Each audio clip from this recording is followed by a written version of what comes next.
Saudara jemaat Tuhan, mari kita bersama-sama menyembah Tuhan, memuji Tuhan. Kita siapkan hati yang terbaik, kita bernyanyi dengan iman kita, maka Tuhan bertata di atas pujian umatnya. Haleluya. Dia Allah yang menyembuhkan setiap sakit kita, Dia Allah yang mencukupi hidup kita, bahkan Dia panci keselamatan kita. Haleluya.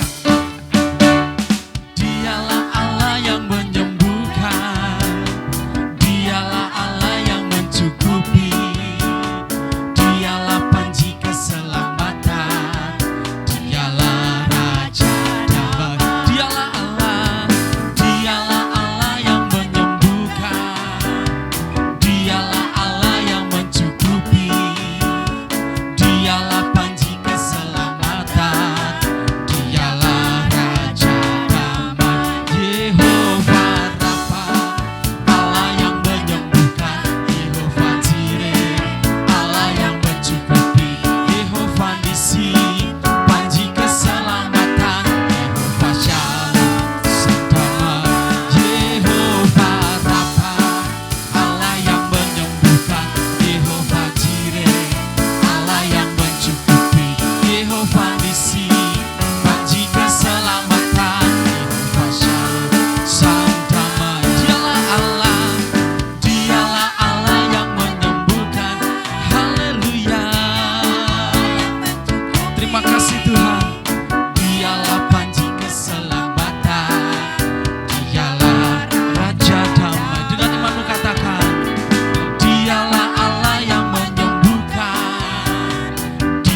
kasih.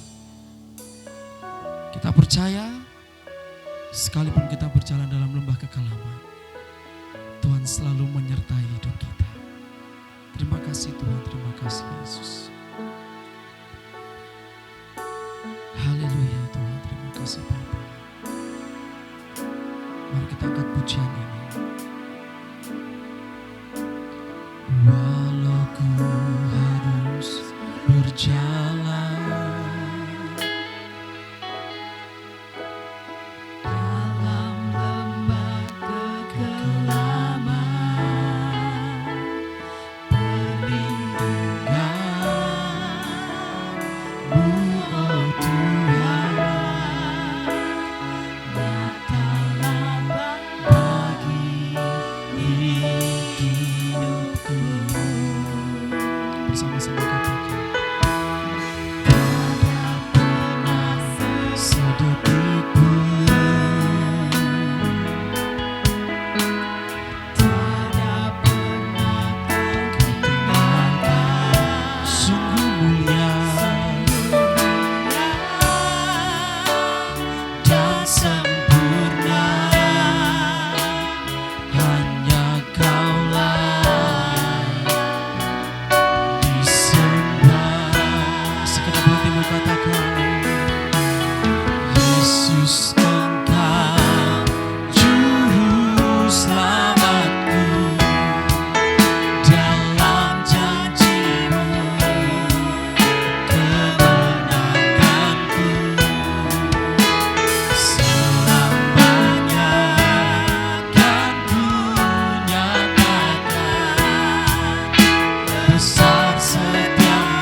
Sungguh besar kasih setiamu Tuhan. Walau ku harus berjalan dalam lembah kekelaman, perlindungan-Mu, oh Tuhan,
Juru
setiamu, sungguh besar kuasa-Mu, sungguh besar kebaikan-Mu.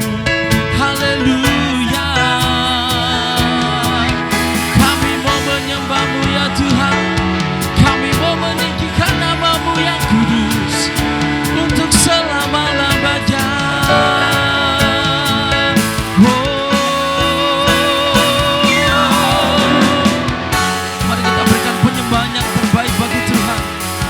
Sebab Dia layak terima segala pujian hormat, Dia layak diagungkan, Dia yang layak dibesarkan.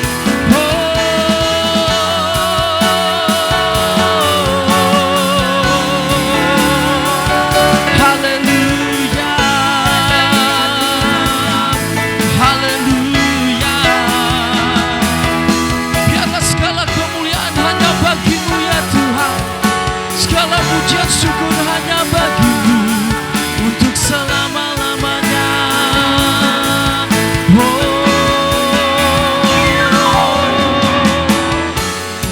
Sungguh besar Engkau Allah kami Tuhan,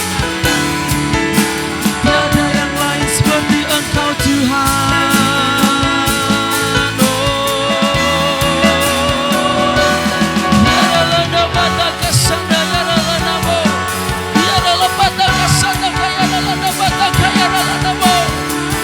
Segala pujian syukur kemuliaan hanya bagi-Mu ya Tuhan.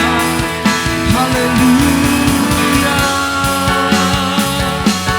How we worship You Lord, how we worship You God. Haleluya Tuhan. Terima kasih Tuhan, Engkau layak kami sembah, Engkau layak kami agungkan.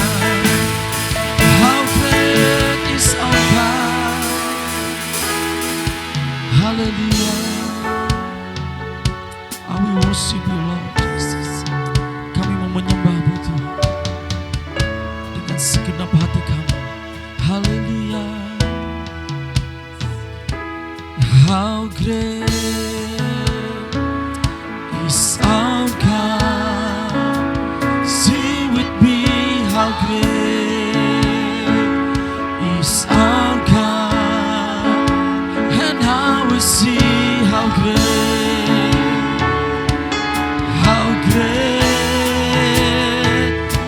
is our God. How great is our God. How great is our God. Sing with me, how great. And now we see how great. Sungguh besar Engkau Tuhan. How great is our God. How great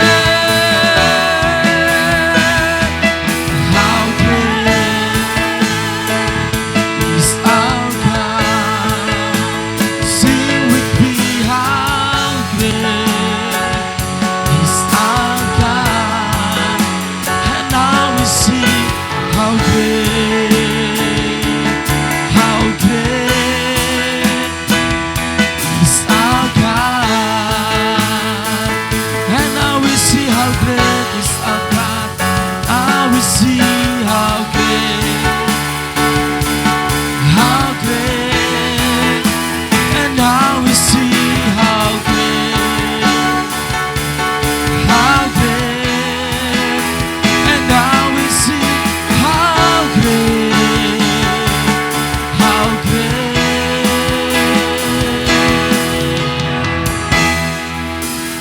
is our God.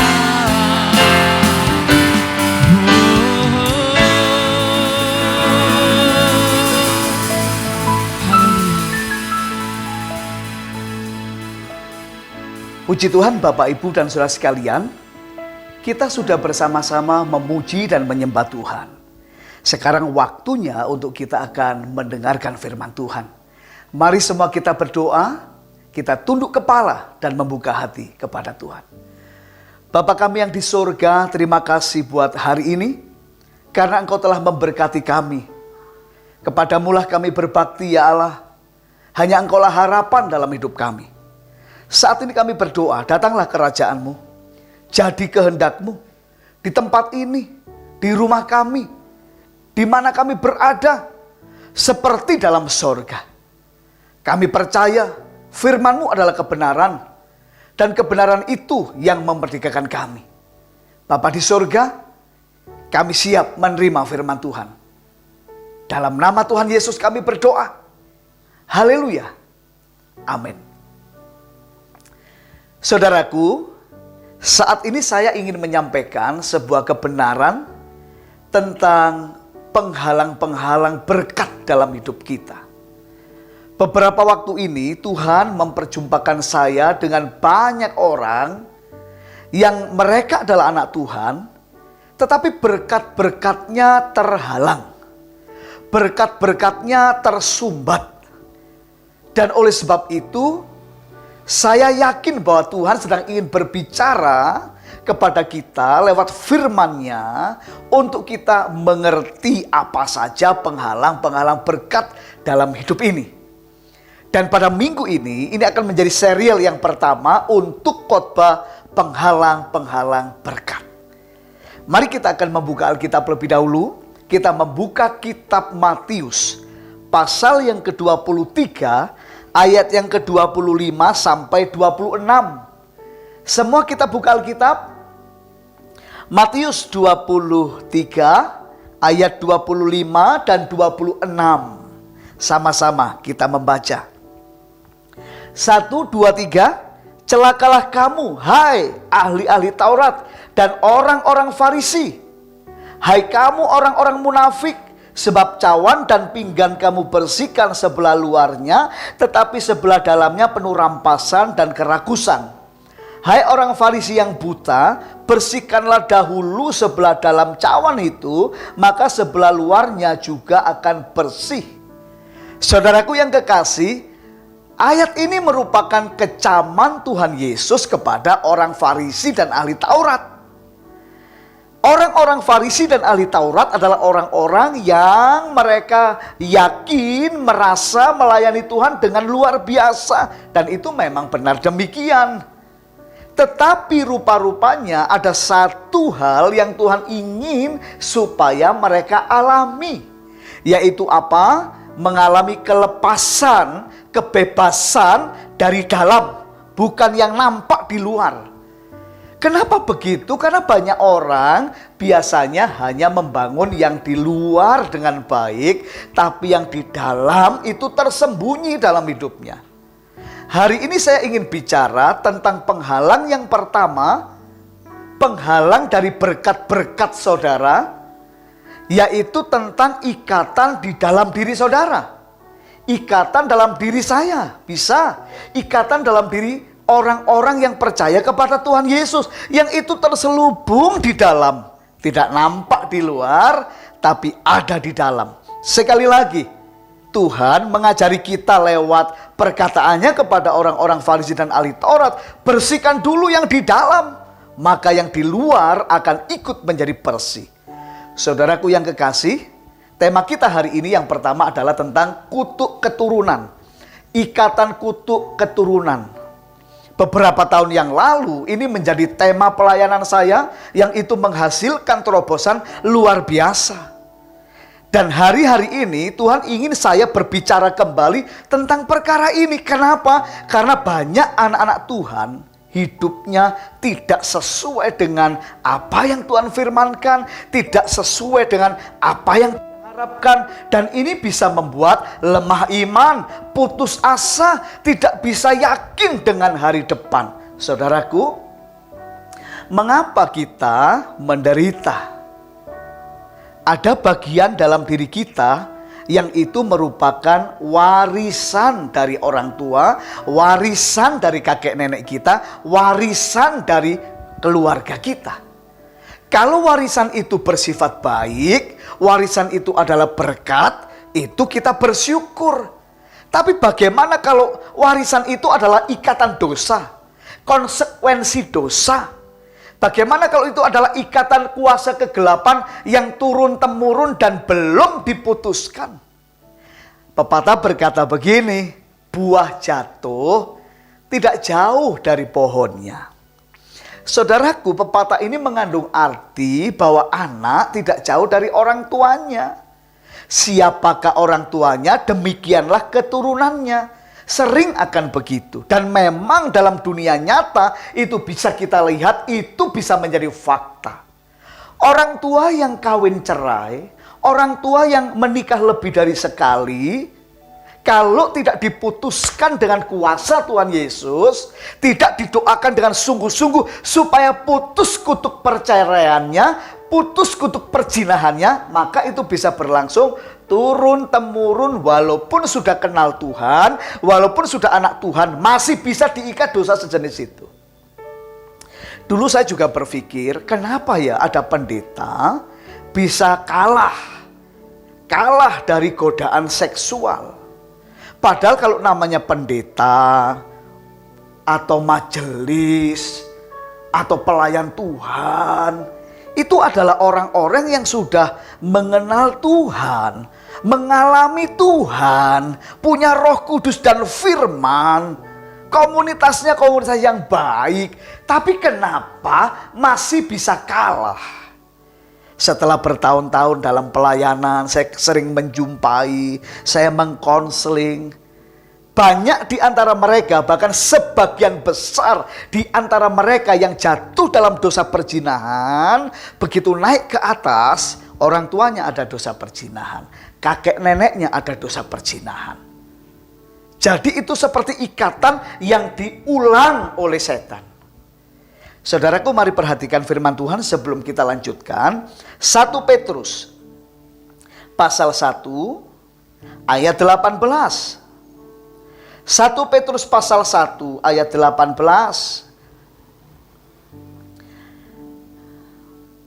Mari kita membaca sampai ayat 19 supaya kita mengerti sungguh. 1 Petrus, semua harus buka Alkitab. Kalau sudah tidak buka Alkitab, saya takutnya sudah nggak ngerti. Hari ini kita bicara tentang tema yang amat penting. Kalau saudara tidak menang, tidak bebas dari ikatan ini, saudara walaupun engkau pandai, engkau pinter, engkau punya modal, engkau punya lobby, punya teman, tapi bisa jadi hidupmu tetap dalam kegagalan. Kenapa? Ikatan kuasa gelap itu menghalangi berkatmu. Mari kita membaca ya, supaya kita mengalami kemenangan. 1, 2, 3.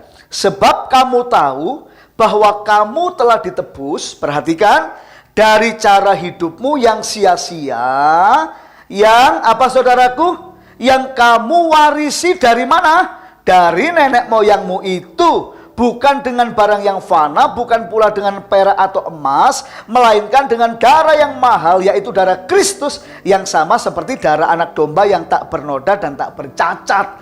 Jadi saudara mesti mengerti, Tuhan Yesus itu menebus engkau bukan hanya dirimu saja, tapi termasuk dia menebus hidupmu dari warisan yang engkau sadar atau tidak, itu engkau warisi dari nenek moyangmu. Jadi Tuhan Yesus menebus kita bukan hanya umur kita ini saja, diri kita ini saja, tapi termasuk apa yang ada di dalam kita, termasuk warisan-warisan yang jahat, warisan-warisan yang terkutuk, yang itu datang dari dosa dan kesalahan nenek moyang kita. Kenapa Tuhan merasa perlu menebus seluruh hidup kita, termasuk warisan-warisan yang tidak baik, ditebusnya? Karena saudara mesti mengerti, perhatikan ini. Dalam hukum Tuhan, Tuhan itu kalau marah, kalau murka karena dosa, dia menghukum 3-4 keturunan. Mari perhatikan semuanya, kita buka satu ayat lagi untuk meneguhkan ini.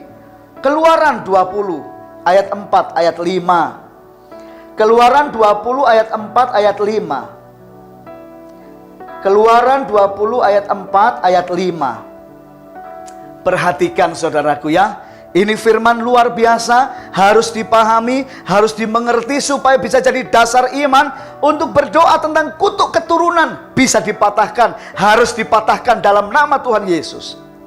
Perhatikan, Jangan membuat bagimu patung yang menyerupai apapun yang ada di langit di atas, atau yang ada di bumi di bawah, atau yang ada di dalam air di bawah bumi.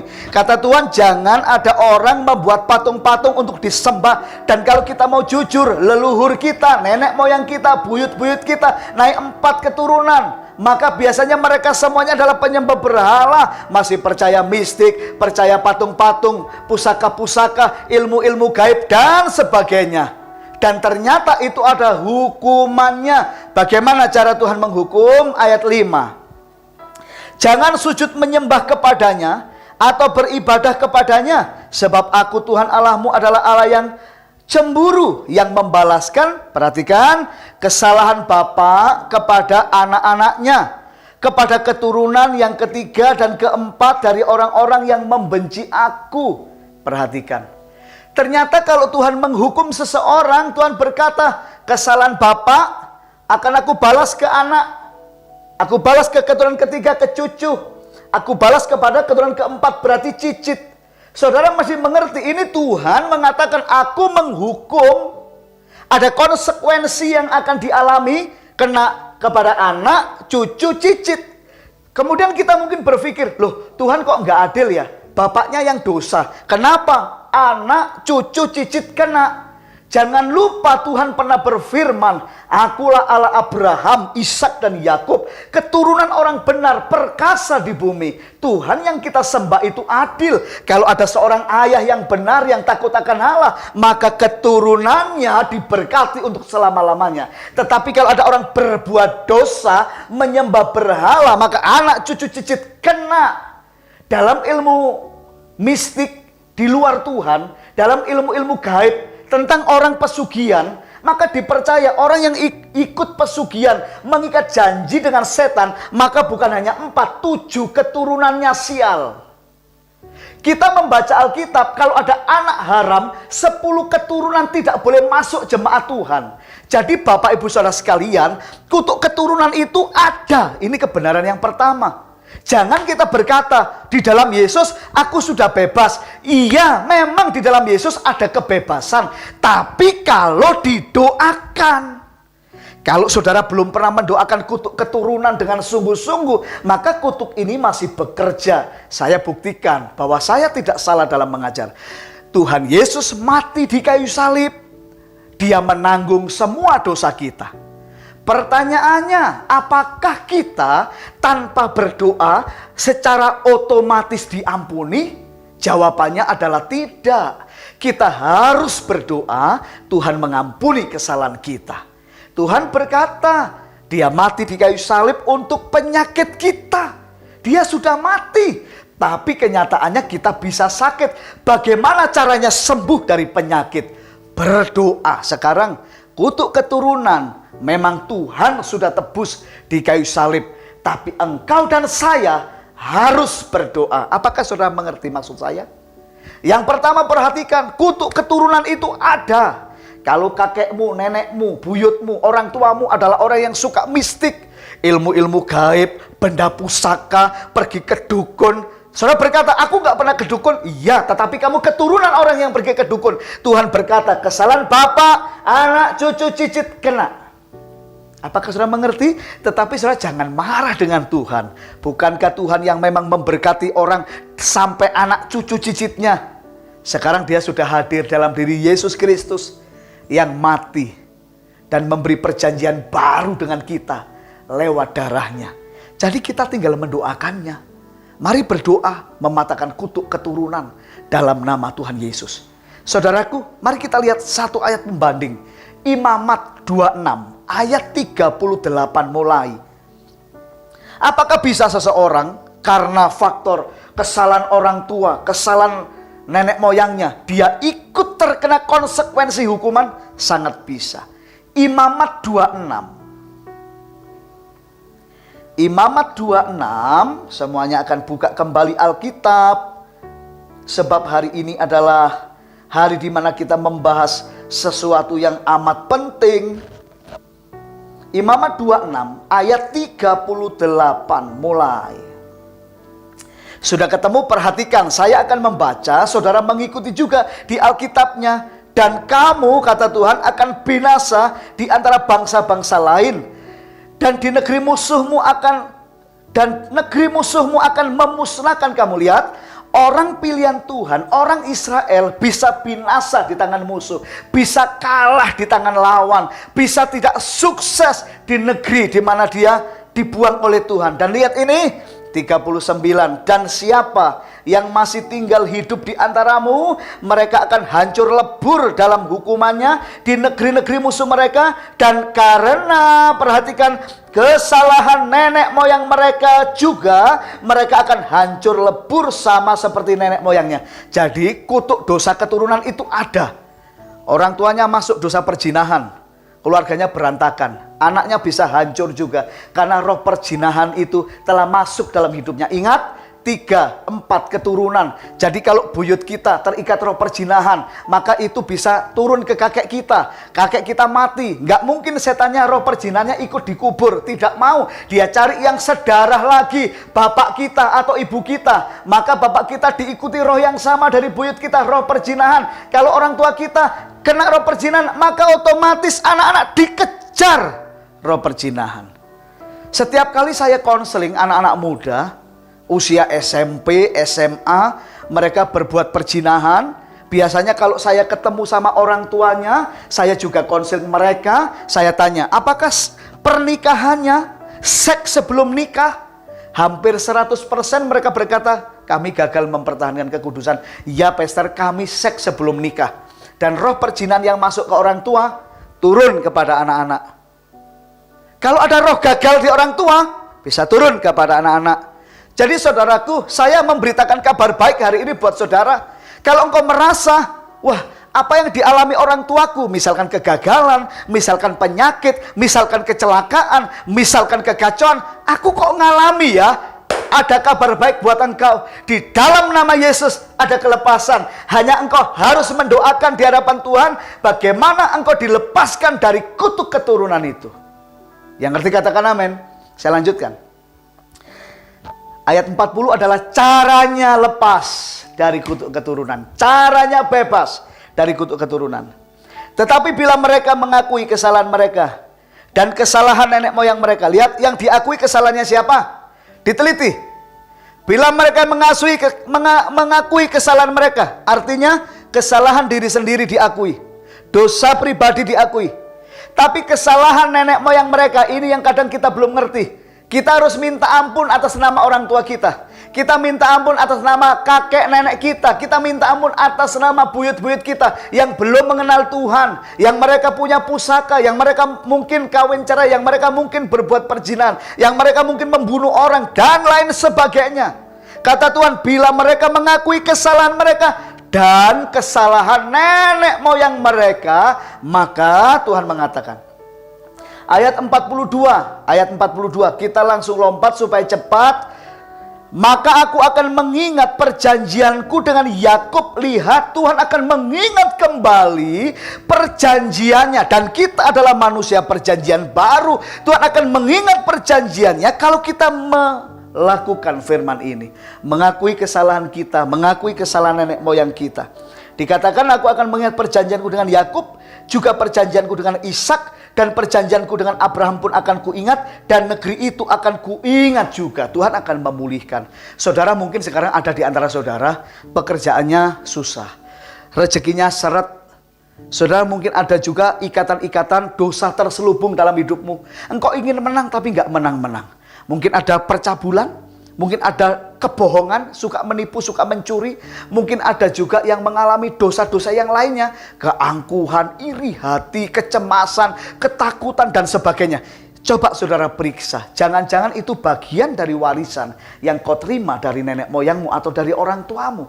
Dan Tuhan sudah berkata, Dia menebus kita dari segala yang kita warisi dari nenek moyang kita oleh darah yang mahal.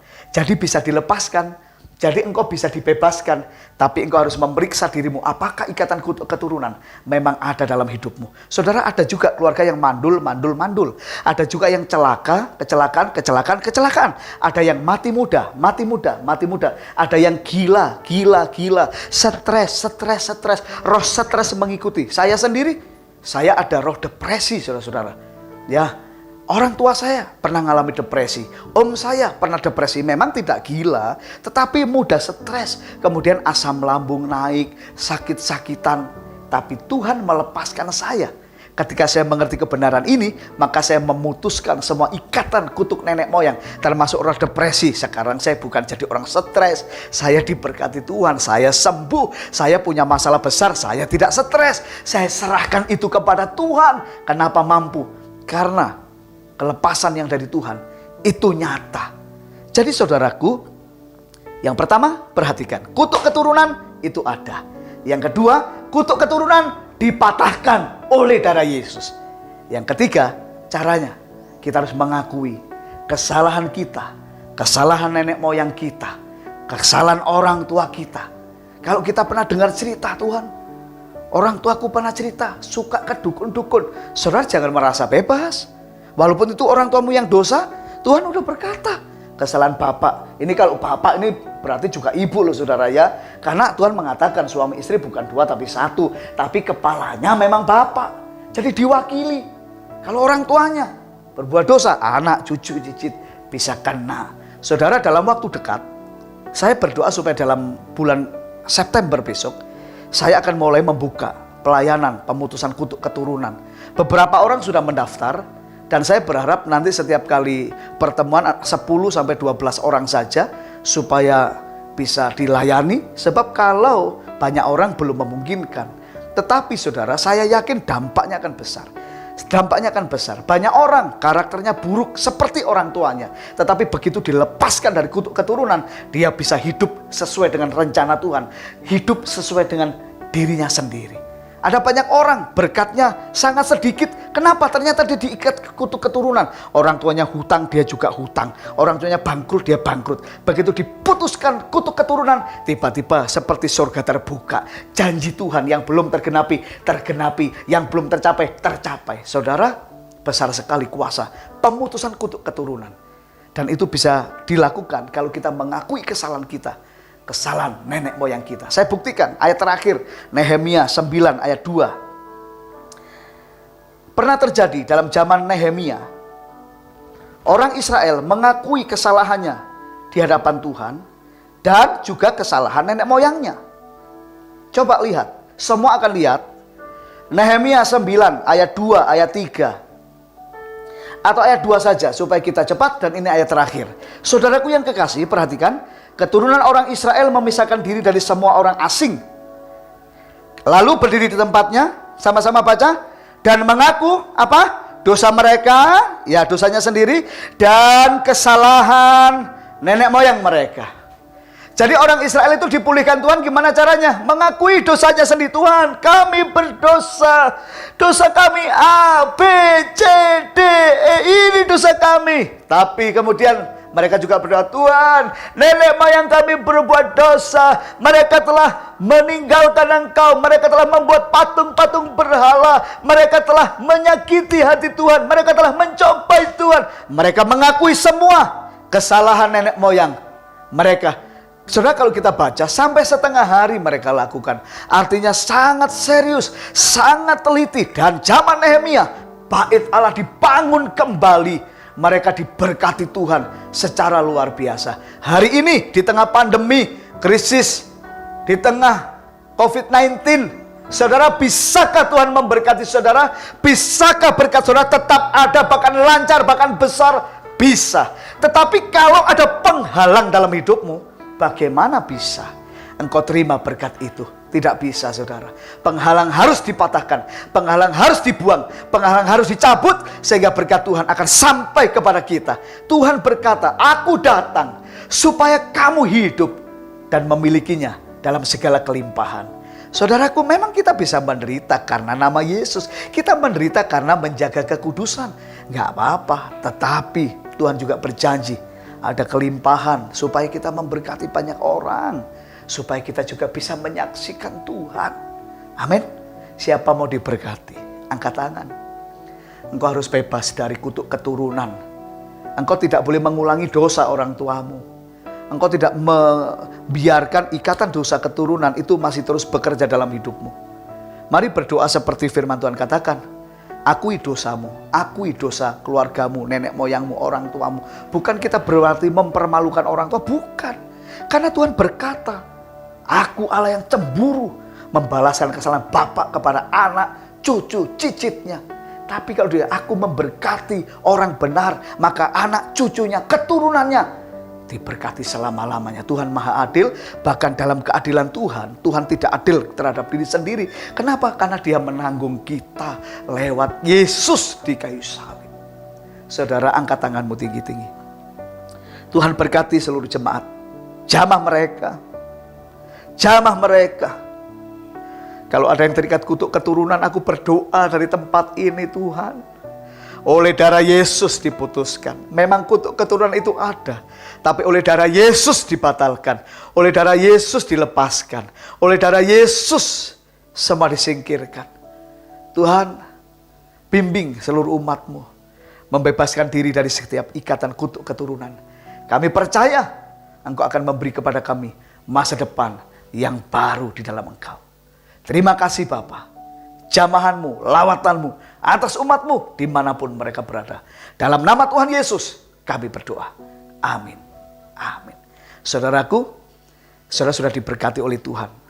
Saya akan mencanangkan pelayanan pelepasan kutuk keturunan bulan September.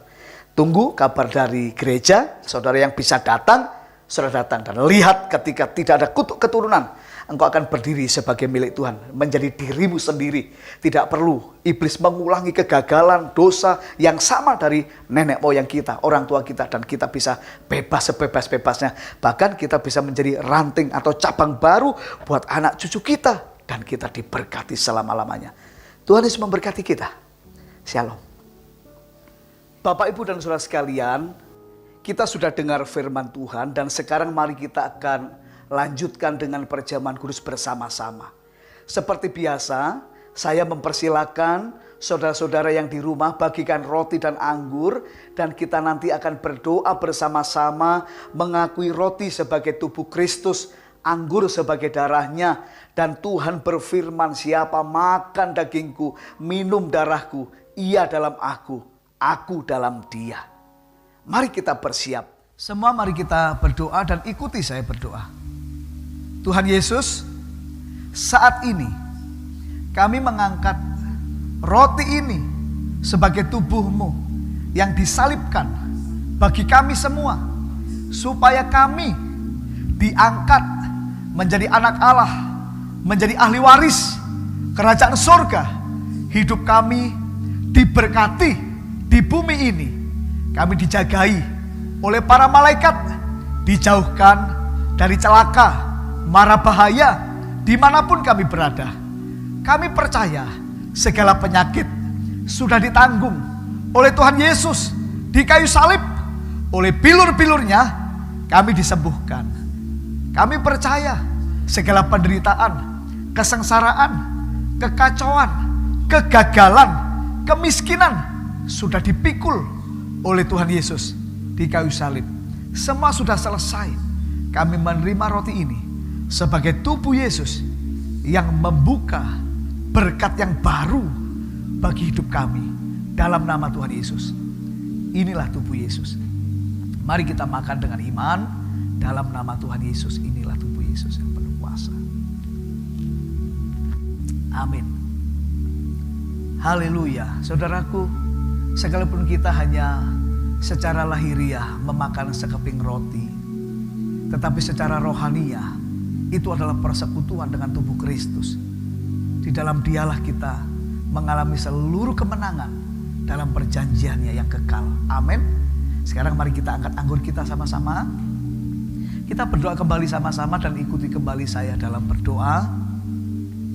Tuhan Yesus, saat ini kami mengangkat anggur ini sebagai darah-Mu, darah perjanjian yang ditumpahkan di kayu salib, supaya dosa kami diampuni dan disucikan. Hidup kami diubahkan seperti Engkau. Kami percaya darah Yesus adalah pagar perlindungan ilahi bagi setiap kami. Apapun rancangan, yang jahat, serangan dari setan-setan saat ini digagalkan, dibatalkan, dilepaskan oleh kuasa darah Yesus. Kami menerima anggur ini sebagai darah Yesus. Dalam nama Tuhan Yesus. Mari kita minum dengan iman dalam nama Tuhan Yesus. Inilah darah Yesus yang berkuasa. Puji Tuhan, Bapak, Ibu, dan saudara sekalian, kita sudah diberkati oleh Tuhan. Di dalam ibadah kita juga memberi persembahan kepada Tuhan.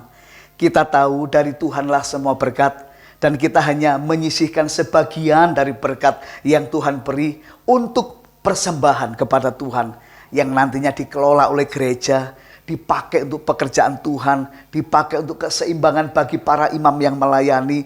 Dan kita melepas persembahan dengan iman, dengan ketulusan, dan kita percaya ada perjanjian berkat di balik persembahan. Tuhan akan mengindahkan pekerjaan kita, memberkati sampai anak cucu kita sesuai dengan firman-Nya. Apabila sudah siap, mari kita akan mengangkat amplop persembahan kita, dan kita akan berdoa bersama-sama di hadapan Tuhan. Mari berdoa. Bapa yang di surga, terima kasih karena Engkau adalah Allah yang memelihara kami. Terima kasih buat semua berkat, rezeki, keuangan buat keluarga kami. Terima kasih buat berkat kesehatan, pertolongan yang sudah kami terima dari Tuhan. Sekarang kami memberi persembahan karena iman, karena taat. Tuhan, mari berkati, kiranya menyukakan hati-Mu. Berkati seluruh jemaat ya Allah, berkati seluruh jemaat ya Tuhan, para pengerja, hamba-hamba-Mu yang memberi persembahan, persembahan syukur, persembahan iman, persembahan khusus, persembahan perpuluhan, ataupun apapun yang Kau perintahkan kepada mereka yang dilepaskan dalam pekerjaan Tuhan. Semuanya Kau berkati kembali dengan berlipat kali ganda, sebab itulah firman-Mu. Terima kasih Bapa, di dalam nama Yesus kami sudah berdoa, kami bersyukur. Amin. Puji Tuhan, saudara yang kekasih dalam Tuhan, ibadah kita sudah selesai. Dan saat ini mari kita semuanya, kita akan menerima doa berkat di hadapan Tuhan. Saya undang saudara yang ada di rumah, yang sedang beribadah, mari berdiri sekali lagi. Mari arahkan tangan dan hati kita kepada Tuhan, supaya Tuhan memberkati kita. Mari kita terima berkat Tuhan. Saudaraku yang kekasih, terimalah berkat dari Allah Bapa kita, karunia dari Tuhan Yesus, dan persekutuan dalam Roh-Nya yang kudus, yang memberi kita kuat kuasa, sehingga hidup kita diberkati berlimpah-limpah, diperluas oleh Tuhan, dan dibuat berhasil semua yang kita kerjakan. Dan Tuhan meluputkan kita dari semua malapetaka, sehingga kesakitan tidak menimpa kita. Biarlah turun berkat ini sampai anak cucu kita, sampai Maranatha Tuhan datang kembali, dan kita semua akan naik ke surga dalam keadaan penuh iman, tanpa cacat celah, dalam sukacita yang tiada taranya. Di dalam nama Tuhan Yesus Kristus, semua kita yang percaya dan diberkati sama-sama berkata, amin. Tuhan Yesus memberkati. Shalom.